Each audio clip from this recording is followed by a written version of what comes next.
দ্রুত ঘোরানো হচ্ছে মাটির চাকা, কারিগরের কাদামাখা হাত, রোদে শুকাতে দেওয়া সারিবদ্ধ মাটির খেলনা।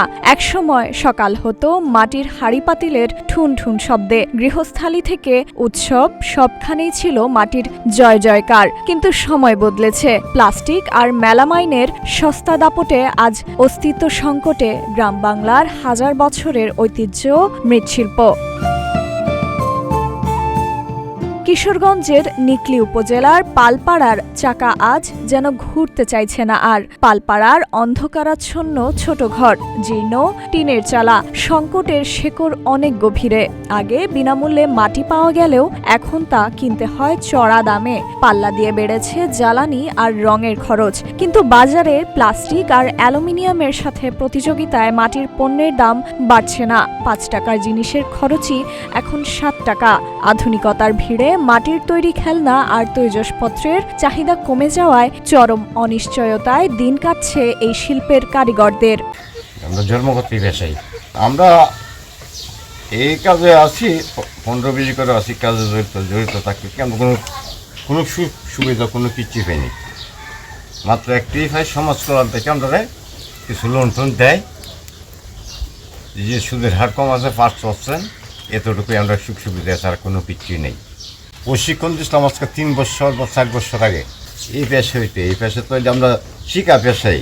ওখানে আগে যদি মালবি হইতো 10টা, ওখানে মালবি হয় 2 দিয়া। এই যে কসমেটিক মেলামাই, প্লাস্টিক, সিলভার জাতীয় এসব থেকে আমরা মানে কোনো ডিমান্ড নেই। মেলা সিজনে মেলার কাজ করি, আর নাইলে বর্ষাকালে মোবাইল করি।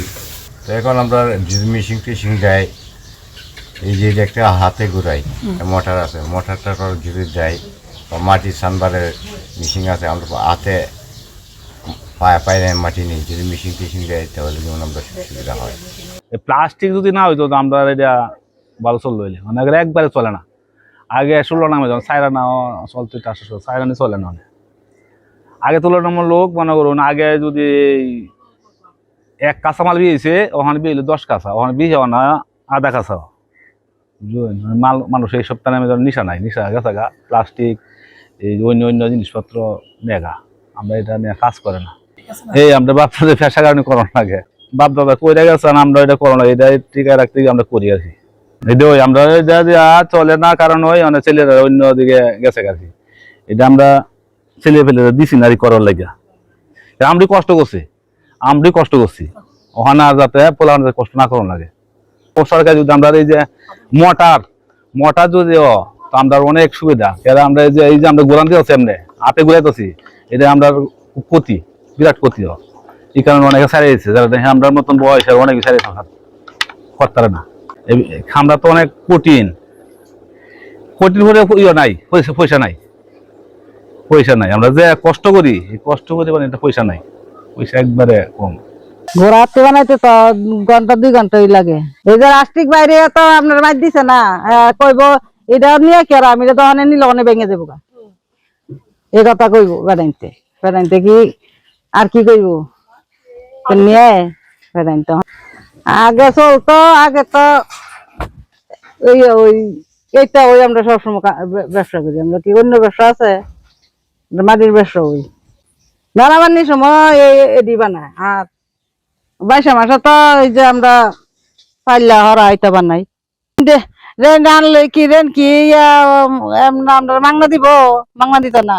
রেন আনলে রেন দেওয়ান লাগবো। আমরা সমস্যা এটা এখন যে খালি চলা দিয়ে লাগাচ্ছি, চলা বুঝি না, আমরা এটা বিপদ কষ্টে আছি বুঝুন। এখন লাস্টের বাইরে হয় না, আমরা এই জিনিসটাকে পছন্দ করে না বুঝুন।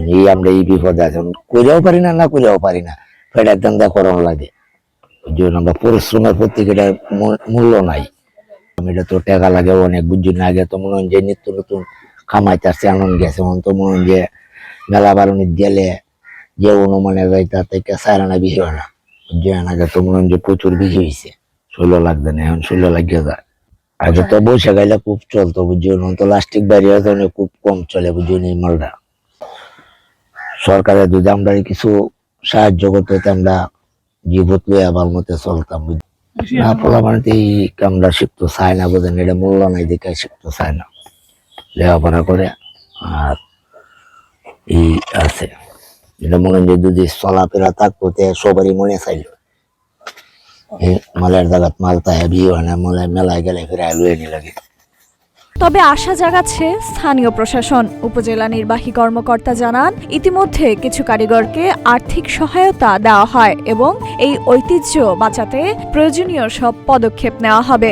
নিকলিতে মৃৎশিল্প আছে, বিষয়টি আমি অবগত আছি এবং সমাজসেবা অফিস থেকে প্রতিনিয়ত তাদেরকে প্রশিক্ষণ দেওয়া হচ্ছে এবং 12 জন মৃৎশিল্পীকে 6 লাখ টাকা ঋণ দেওয়া হয়েছে।